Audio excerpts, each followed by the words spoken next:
ये कहानी फ्यूचर यानी आने वाली वक्त काफी आगे की टाइम की कहानी है 2135 की, जब जमीन पर सारे रिसोर्सेज यानी जिंदगी गुजारने के सारे जरिए खत्म हो गए हैं। इसीलिए साइंटिस्ट ने इंसानों की जिंदगी के लिए इस दुनिया से बाहर एक जगह खोज ली है, मगर वहाँ कुछ रोबोट्स है जो ये नहीं चाहते कि इंसान यहाँ आकर जिंदगी गुजारे। इसीलिए इंसानों और उन रोबोट्स के बीच जंग छिड़ गई। तो अब इंसान भी उन रोबोट से लड़ने के लिए फाइटर रोबोट्स बनाते हैं जो लड़ने में काफी तेज माहिर थे। मगर इसके बाद क्या होगा ये हम इस कहानी में जानेंगे। तो फिल्म की शुरुआत में हम बहुत सारे रोबोट्स को एक जगह पर पड़ा हुआ देखते हैं। उन्हें देखने से लग रहा था कि जरूर यहाँ कोई खतरनाक लड़ाई हुई है। इन्हीं रोबोट्स के बीच हम जंगी को देखते हैं, जो कहानी की मेन कैरेक्टर है, जो बेहोश पड़ी थी। जब उसकी आंखें खुलती है तो वो देखती है कि कुछ रोबोट्स उसे मारने के लिए आ रहे हैं। तो वो उठती है और जल्दी से अपनी गन भी उठाकर उनसे लड़ने लगती है। वो एक एक करके बड़ी आसानी से सबको मारती जाती है। अब तभी यहाँ एक काफी बड़ा और खतरनाक रोबोट आ जाता है, जो देखने में डॉग जैसा लग रहा था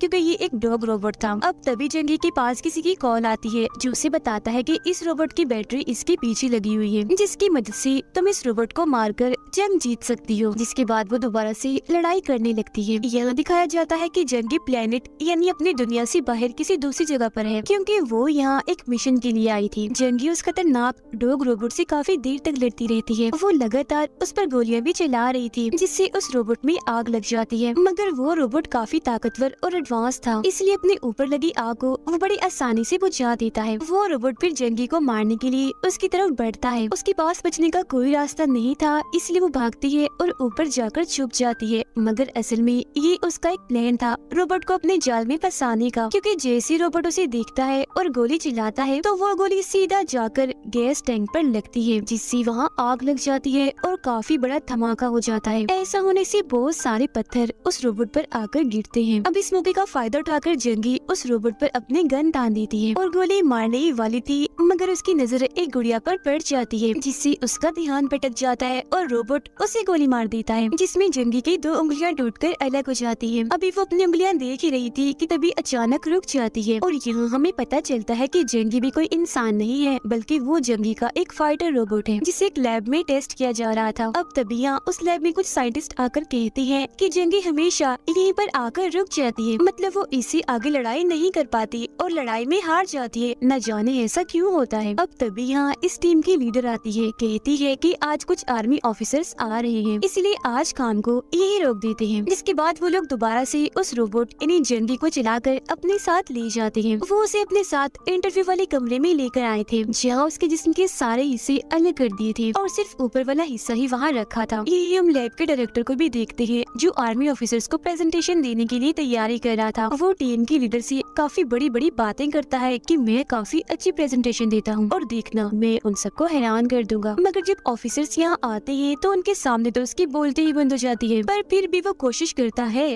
अच्छी प्रेजेंटेशन देने की, जिसमें वो कहता है कि इस साल 2135 में जमीन पर जिंदगी गुजारने के सारे जरिए खत्म हो गए हैं, तो इसलिए यहाँ पर जिंदगी गुजारना नामुमकिन है। तो इन हालात को देखते हुए साइंटिस्ट ने इंसानों के रहने के लिए जमीन से बाहर आसमान में जगह बनाई थी, पर वहाँ पर कुछ रोबोट्स थे जो वहीं पर रहते थे। वो बगावत पर उतर आए, क्योंकि वो नहीं चाहते थे कि इंसान यहाँ पर आकर रहे और यहाँ के रिसोर्सेज को खत्म कर दे। तो इस वजह से इंसानों और रोबोट्स के बीच एक वार छिड़ गई, यानी एक खतरनाक जंग, और इस जंग का नाम है एड्रियन वॉर। अब उन रोबोट से लड़ने के लिए ये लैब फाइटर रोबोट बनाने में लग गई। अब यहाँ ये भी बताया जाता है कि ये जंग अब से नहीं बल्कि कई साल पहले से छिड़ी हुई है, और इस एड्रियन वॉर में कोरिया की तरफ से जंगी एक काफी अच्छी फाइटर थी। वो बहुत बहादुर थी, उसने कई सारी लड़ाइयाँ भी जीती थी, मगर एक लड़ाई में वो काफी जख्मी हो गई थी, इतनी के कोमा में चली जाती है। जिसके बाद अब लैब ने उसके दिमाग का सारा डेटा निकाल कर बिल्कुल उसके जैसा ही एक फाइटर रोबोट बनाया, जिसे हमने शुरुआत में देख ही लिया है, और इस प्रोजेक्ट का नाम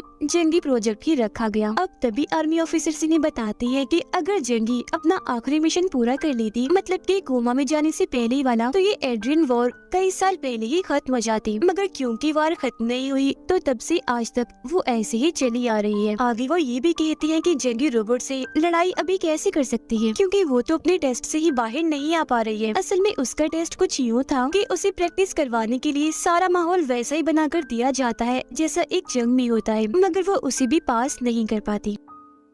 अब प्रेजेंटेशन के बाद हम डायरेक्टर को देखते हैं जो काफी खुश था। वो अपने लीडर को कहता है कि प्रेजेंटेशन काफी अच्छी रही और अगर आर्मी ऑफिसर्स को हमारे ये फाइटर रोबोट्स पसंद आ गए और उन्होंने टेस्ट पास कर लिए तो आर्मी हमें ग्रीन सिग्नल दे देगी, मतलब वो इन रोबोट्स को जंग में भी शामिल कर लेंगे और आर्मी में भी ले लेंगे। लीडर फिर उसे बताती है कि ये प्रोजेक्ट प्रेसिडेंट की इजाजत से शुरू किया गया है और आज वो हमारे लैब में आने वाले हैं। जिसके बाद लीडर एक रोबोट का इंटरव्यू लेने के लिए चली जाती है। वो रोबोट सब कुछ बिल्कुल जंगी की तरह ही कर रही थी क्योंकि उसके दिमाग में जंगी का ही डेटा डाला था। फिर डेटा को बाहर निकालने के बाद उस रोबोट को तोड़ दिया जाता है। अब यहाँ लीडर अपने साथ काम करने वाली आदमी को बड़ी हैरान कुन जानकारी देती है। कहती है कि असल में जंगी मेरी मॉम थी, वो मेरी ही वजह से हर वॉर में जाया करती थी क्योंकि बचपन में मुझे लंग्स यानी फेफड़ों का कैंसर हो गया था। मेरे इलाज के लिए बहुत सारे पैसे चाहिए थे, यही वजह थी कि मेरी ही खातिर मेरी मॉम जंगी को लड़ाइयाँ करनी पड़ती थी। ये कहने के बाद वो अपने अगले टेस्ट के लिए निकल जाती है और इस टेस्ट में इंसान और रोबोट के बीच का फर्क देखा जाना था। लीडर फिर जब ट्रेन में बैठी थी तो अपनी मॉम जंगी के बारे में ही सोच रही थी, जिसके फौरन बाद ये कहानी पास्ट यानी गुजरे हुए वक्त में चली जाती है, जहाँ हमें लीडर के बचपन का सीन दिखाया जाता है जब उसका ऑपरेशन होने वाला था, जबकि उसकी मॉम जंगी एक मिशन पर जाने वाली थी। वो अपनी बेटी को काफी अच्छी से खुशी से अलविदा कहती है और ये भी कि मैं जंग से आते ही तुमसे मिलूंगी मेरी जान, अपना ख्याल रखना। अब कहानी दोबारा से मौजूदा वक्त में आ जाती है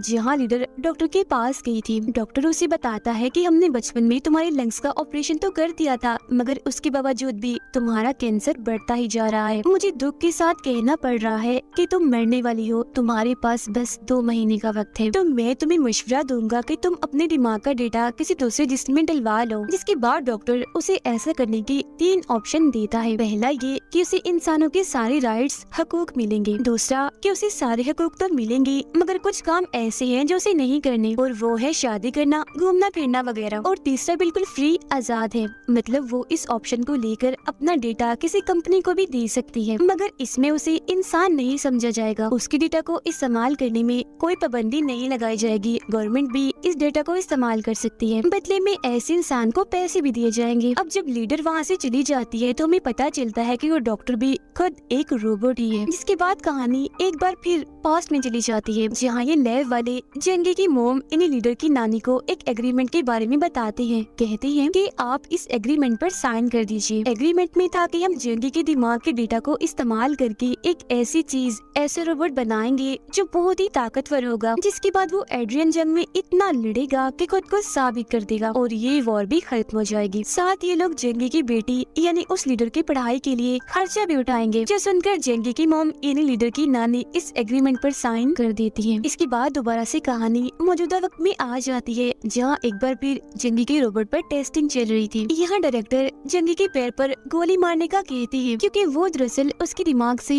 वो डेटा निकालना चाहती थी जब जंगी बहादुर थी और डटकर वॉर में लड़ रही थी, अपनी ताकत का इस्तेमाल कर रही थी, एक फाइटर के रूप में थी। अब इस बार की टेस्टिंग में उसके दिमाग का वो हिस्सा काम करने लग जाता है, चल पड़ता है जो पहले कभी नहीं चल पाया था, जो देखकर डायरेक्टर उस शीशे पर येलो कलर मतलब के पीले कलर का निशान लगा देते हैं। अगले दिन लीडर और डायरेक्टर इस लैब के मेन ऑफिस जाते हैं क्योंकि आज प्रेसिडेंट के साथ इनकी मीटिंग थी। यहाँ आने के बाद इन्हें पता चलता है कि आज प्रेसिडेंट यहाँ नहीं आएंगे। अब इतनी ही देर में उनके पास एक ऑफिसर आती है और डायरेक्टर को वो यही बात बताती है कि आज प्रेसिडेंट नहीं आएंगे और आप अपनी रिपोर्ट मुझे दिखा दीजिए, मैं प्रेसिडेंट को बता दूंगी। जिसके बाद ये लोग अपनी लैब के लिए निकल पड़ते हैं। यहाँ आकर उन्हें पता चलता है कि प्रेसिडेंट तो यही पर आए हुए हैं, जो जानकर ये दोनों प्रेसिडेंट से बात करने के लिए जाते हैं। जहाँ तभी अचानक डायरेक्टर रुक जाता है, वो फ्रीज हो गया था जैसे जम गया हो, जिससे यहाँ हमें पता चलता है कि डायरेक्टर खुद भी एक रोबोट ही है। इसके बाद ये लोग प्रेसिडेंट के पास जाते हैं जहाँ वो इन्हें बताते हैं कि मुझे खबर मिली है कि एड्रियन वॉर खत्म होने वाली है, तो जाहिर है अब हमें लड़ने के लिए हथियार और फाइटर रोबोट्स की जरूरत नहीं पड़ेगी, इसलिए तुम लोग भी जल्द से जल्द इस जंगी प्रोजेक्ट को बंद कर दो। आगे वो कहते हैं कि अब हमें कुछ घरेलू रोबोट्स बनाने चाहिए, मतलब कि जो लोगों के साथ घरों में रहेंगे और उनके डेली के काम करेंगे, क्योंकि वही ऐसे रोबोट्स होंगे जो असली जिंदगी में काम आ सकेंगे। जिसके बाद वो लीडर को बताते हैं कि काफी साल पहले मैंने अपने दिमाग के डेटा की मदद से एक रोबोट बनाया था जो और कोई नहीं बल्कि ये डायरेक्टर ही है, यानी कि ये डायरेक्टर ही प्रेसिडेंट का बनाया एक रोबोट है। जिसके बाद प्रेसिडेंट अपने इस डायरेक्टर वाले रोबोट को चलाकर वहाँ से चले जाते हैं, मतलब कि एक्टिवेट करके। अब ये लोग दोबारा से अपना टेस्ट लेने लगते हैं, जहाँ जंगी हर बार की तरह फिर वही आकर रुक जाती है, जो देखकर प्रेसिडेंट को बहुत गुस्सा आ जाता है, क्योंकि इतनी कोशिशों के बाद भी जंगी रोबोट इस टेस्ट को पास नहीं कर पा रही थी।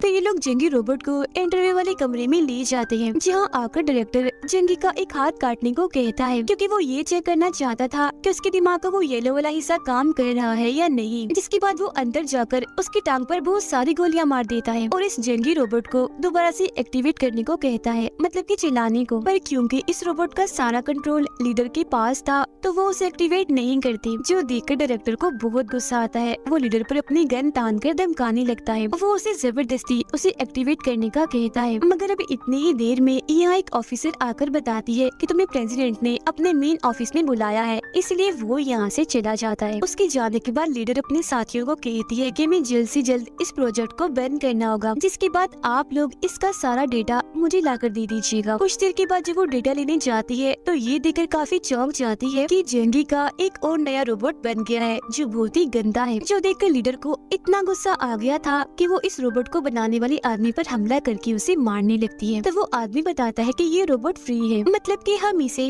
किसी को भी बेच सकते हैं, क्योंकि कंपनी ने इसके लिए तीसरे ऑप्शन को चुना है, मतलब कि वो इसको किसी को भी दे सकते हैं। जिस उनका लीडर उसे छोड़कर वहाँ से चली जाती है और एक बार फिर इंटरव्यू वाले कमरे में आती है और जंगी के रोबोट से बात करने की कोशिश करती है। जी हाँ, उसका वो येलो वाला हिस्सा फिर से एक्टिवेट हो जाता है, जो दरअसल तभी एक्टिवेट हुआ करता था जब जंगी की पुरानी याददाश्त जिंदगी से जुड़ी कोई बात होती थी। जी हाँ, तभी जंगी का रोबोट बात करने लगता है, कहता है कि आज मेरी बेटी का ऑपरेशन था, तब मेरी बेटी ने मुझे एक छोटी सी गुड़िया तोहफे में दी थी यादगार के तौर पर, मगर वो मुझसे कहीं खो गई और मैं उसे लेकर बहुत परेशान हूँ। जो सुनकर लीडर इतना दुखी हो जाती है कि वो रोने लगती है, क्योंकि जंगी रोबोट को ये बात पता नहीं थी कि वो अपनी जिस बेटी की बात कर रही है वो तो उसके सामने ही खड़ी है। अब अगले दिन उनकी टेस्टिंग का आखिरी दिन था, मगर टेस्टिंग से पहले लीडर जंगी की सारी पुरानी यादें मिटा देती है, साथ ही जो येलो हिस्सा था वो उसे भी काफी हद तक कम कर देती है। जिसके बाद टेस्टिंग शुरू हो जाती है, बिल्कुल वैसी जैसे हमेशा शुरू होती है। जहाँ हमेशा की तरह जंगी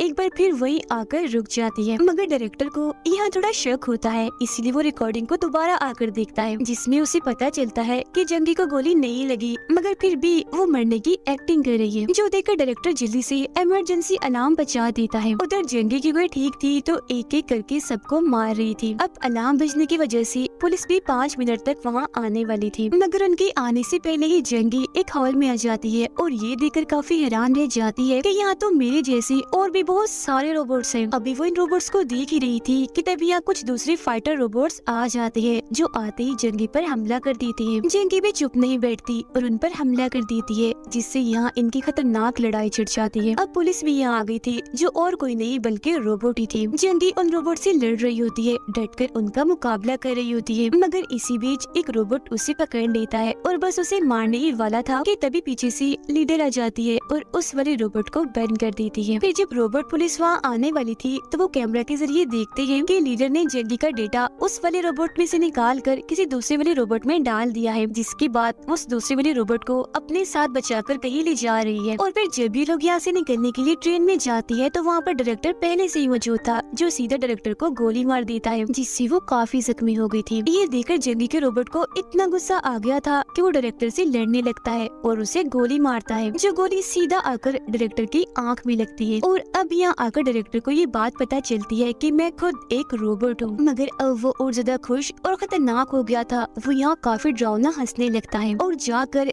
जंगी के रोबोट पर हमला कर देता है और अब यहाँ उन दोनों के बीच खतरनाक लड़ाई होने लगती है। इसी बीच फिर रोबोट पुलिस भी यहाँ आ जाती है, जहाँ जंगी अकेली ही उनसे लड़ती है और डट कर उनका मुकाबला करती है। इस लड़ाई में ट्रेन का एक हिस्सा खराब हो जाता है, जिस जगह से ट्रेन अलग अलग हो जाती है, जो उसे डायरेक्टर और जंगी नीचे गिरने लगते हैं, मगर बिल्कुल ठीक वक्त पर लीडर जंगी को ऊपर खींच लेती है और डायरेक्टर नीचे गिर जाता है। जिसके बाद लीडर जंगी से कहती है कि बाकी लोग यहाँ पर कभी भी आते होंगे जो तुम्हें दोबारा पकड़ लेंगे, इसलिए तुम्हें यहाँ से जाना होगा और अब से तुम अपनी जिंदगी आजाद अपने हिसाब से जियो। जिसके बाद दोनों माँ बेटी आखिरी बार गले मिलकर एक दूसरे को अलविदा कहते हैं और जंगी यहाँ से भाग जाती है। वो पूरी तरह से आजाद थी, बार बार उस टेस्टिंग से भी, लैब से भी और एग्रीमेंट से भी। वो ऐसी आजाद और सुकून जिंदगी पाकर बहुत खुश थी और इसी के साथ ये फिल्म इधर ही खत्म हो जाती है।